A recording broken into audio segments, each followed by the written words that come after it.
Hi everyone, welcome and greetings to all of you in my SR Spoken English. Hope you all are well and healthy. I am Mohammad Saidur Rahman. Today I am going to discuss how to develop your basic spoken English and how to make a question to use do, did, have and are. আজকে আমি আপনাদের সামনে আপনাদের basic English কে সমৃদ্ধ করার জন্য do, R, did, have এগুলা ব্যবহার করে কিভাবে কাউকে প্রশ্ন করা যায় এবং কিভাবে সেন্টেন্স গঠন করা যায় এবং কোথায় ডু, কোথায় আর, কোথায় ডিড, কোথায় হ্যাভ ব্যবহার করা হয় আমি ডিটেইলস আপনাদের সামনে আলোচনা করব এবং কোনটার সাথে কোনটার কি পার্থক্য রয়েছে আজকের ক্লাসে আপনাদের সামনে বিশদভাবে এই বিষয়ে আলোচনা করব। আমরা প্রথমেই ডু এবং আর নিয়ে আলোচনা করব এবং এই দুইটার মধ্যে কি পার্থক্য রয়েছে এবং কোথায় কোথায় ব্যবহার করা হয় তা দেখব। প্রথমেই আসি ডু। ডু ব্যবহার হয় সাধারণত সিম্পল প্রেজেন্ট টেন্সে। সিম্পল প্রেজেন্ট টেন্সকে ইন্টারোগেটিভ করার সময় ডু ব্যবহার করা হয়। সিম্পল প্রেজেন্ট টেন্স কোনগুলো? আমি ভাত খাই, আমি পড়ি, I eat rice, I read, এগুলো হলো সিম্পল প্রেজেন্ট টেন্স। এই সিম্পল প্রেজেন্ট টেন্সকে ইন্টারোগেটিভ করে কাউকে প্রশ্ন করতে ডু প্রথমে ব্যবহার করা হয়। অর্থাৎ যে সেন্টেন্সে কোনো অক্সিলারি ভার্ব থাকে না, am, is, are, was, were, সেই সেন্টেন্সকে ইন্টারোগেটিভ করার সময় ডু ব্যবহার করে ইন্টারোগেটিভ করতে হয়। আমি যদি বলি ইউ রিড, তুমি পড়ো, এটাকে যদি বাংলায় বলি তুমি কি পড়ো, তাহলে কাউকে জিজ্ঞেস করি, তাহলে সামনে ডু ব্যবহার করতে হবে। ডু ইউ রিড, তুমি কি পড়ো? ইউ এক্সারসাইজ, তুমি চর্চা করো, তুমি কি চর্চা করো? Do you exercise.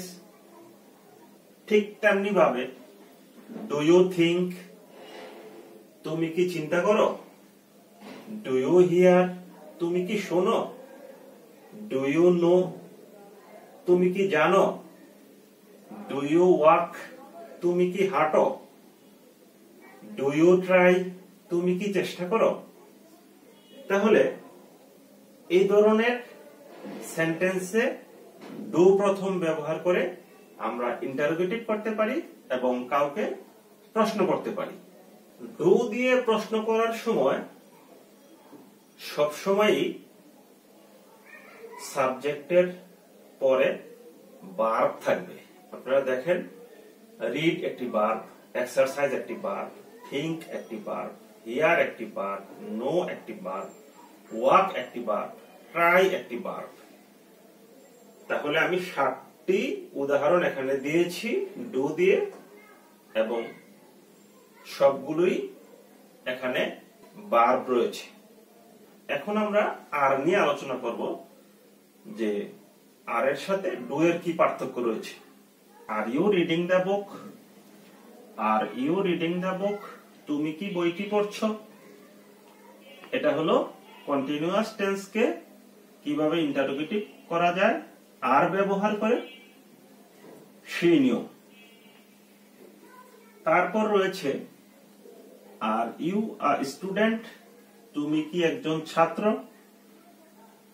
Are you a student, তুমি কি একজন ছাত্র। আপনারা ডু এর ক্ষেত্রে দেখবেন সবসময় ভার্ব ব্যবহৃত হয়েছে, শেষে ভার্ব ব্যবহৃত হয়েছে, কিন্তু এই সেন্টেন্সটিতে স্টুডেন্ট এটা হলো নাউন।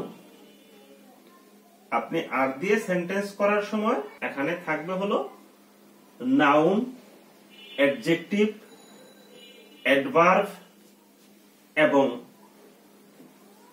কন্টিনিউয়াস টেন্সকে আর প্রথমে ব্যবহার করে ইন্টারোগেটিভ করার নিয়ম। এই চারটি থাকবে হলো আর ইউজ করে ইন্টারোগেটিভ করার সময়।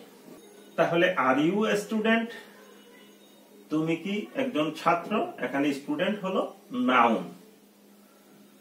আর you at school, at school বিদ্যালয়ে, এট মার্কেট বাজারে, এটা হলো অ্যাডভার্ব। তাহলে আমি প্রথমেই বলেছিলাম যে আর ব্যবহার করে যখন আমরা ইন্টারোগেটিভ করব সিম্পল সেন্টেন্সকে, তখন এটা হবে অ্যাডজেক্টিভ, নতুবা নাউন, নতুবা অ্যাডভার্ব। তাহলে at school adverb, at market adverb.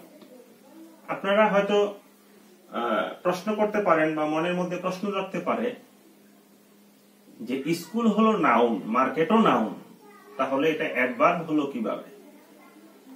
কোন নাউনের পূর্বে যদি প্রিপোজিশন বসে তাহলে এটা প্রিপোজিশনাল অ্যাডভার্ব হয়।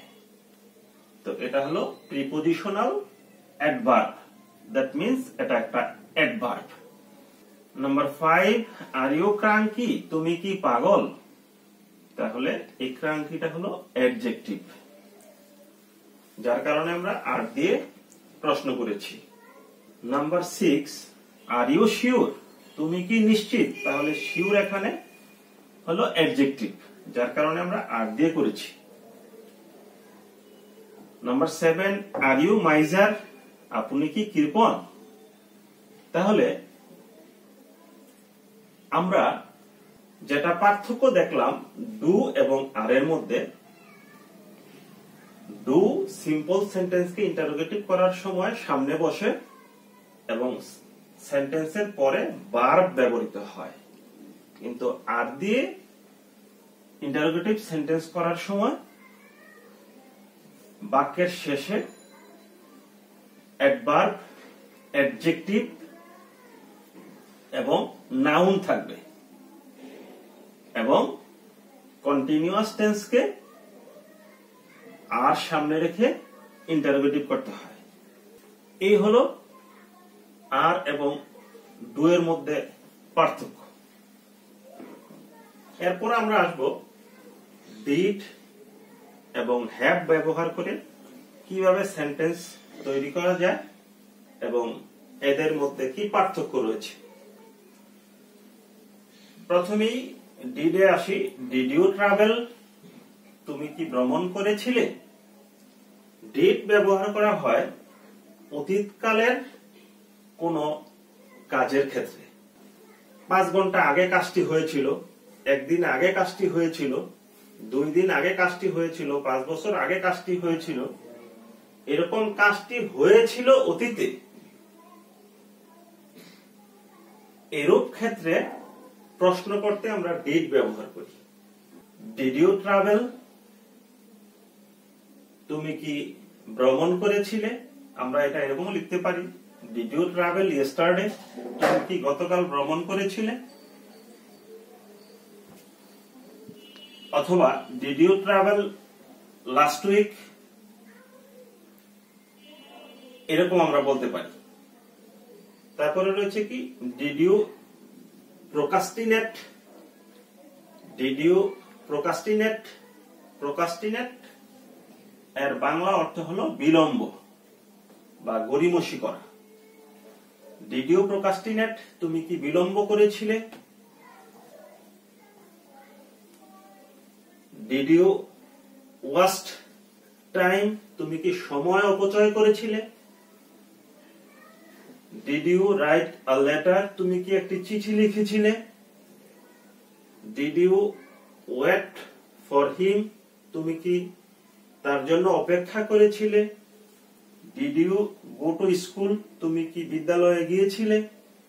Did you buy a book, তুমি কি একটি বই ক্রয় করেছিলে? তাহলে অতীতের কোন কাজের ক্ষেত্রে আমরা ডিড ব্যবহার করে প্রশ্ন করতে পারি। এখন আমরা আসি হ্যাভ। হ্যাভ দিয়ে কিভাবে প্রশ্ন করা যায় এবং ডিড এর সাথে তুলনামূলক কি পার্থক্য রয়েছে। Have you purchased the TV, তুমি কি টিভিটি কিনেছো? ডিড ছিল অতীতকালের কোন প্রশ্ন করতে বা অতীতকালের কোন কাজের ক্ষেত্রে, আর হ্যাভ ব্যবহার করা হয় বর্তমান কালের কোন কাজের প্রশ্ন করতে, যে কাজটি এইমাত্র শেষ হয়েছে, কিন্তু কাজটার ফলাফল বিদ্যমান, এইরূপ অর্থে হ্যাভ ব্যবহার করা হয়। Have you purchase the TV, তুমি কি টিভিটি কিনিয়াছো বা তুমি কি টিভিটি ক্রয় করেছো? ডিড এর ক্ষেত্রে আমরা দেখেছি ভার্বের প্রেজেন্ট ফর্ম হবে, যেমন ট্রাই, ট্রাভেল, প্রোক্রাস্টিনেট এগুলো।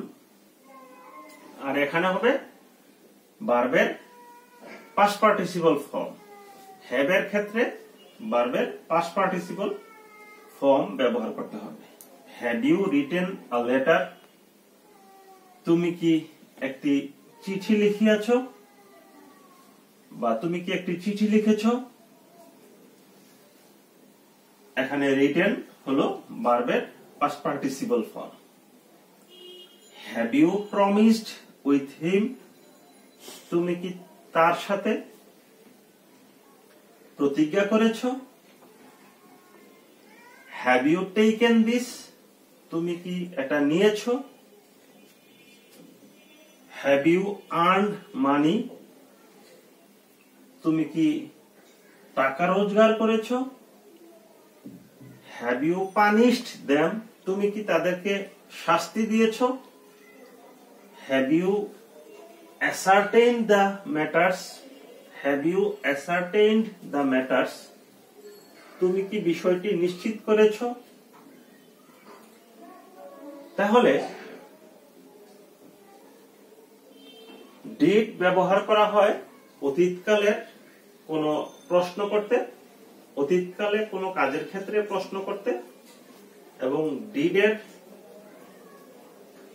পরে সাবজেক্ট হবে, সাবজেক্টের পরে যে ভার্ব থাকবে ভার্বের প্রেজেন্ট ফর্ম হবে। এবং হ্যাভ এর ক্ষেত্রে কাজটি এই মাত্র শেষ হয়েছে, বর্তমান কালে শেষ হয়েছে।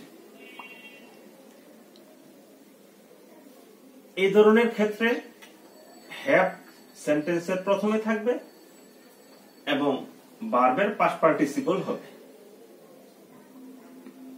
এই ছিল ডিড এবং হ্যাভ এর মধ্যে মূলত পার্থক্য। তাহলে আমরা ডু, ডিড এবং হ্যাভ আর কোথায় কোনটি ব্যবহার হয়,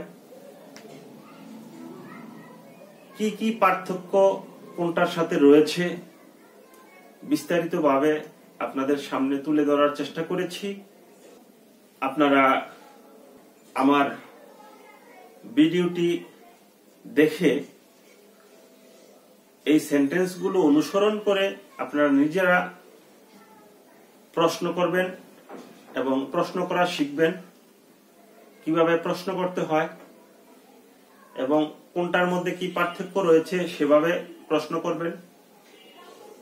So that's all I had to say till now. If you like my video, then please hit the like button. Also, please don't forget to subscribe my channel and do like, comment, share as well. See you next time with all of you by some more interesting content, some more interesting video. Thank you everybody.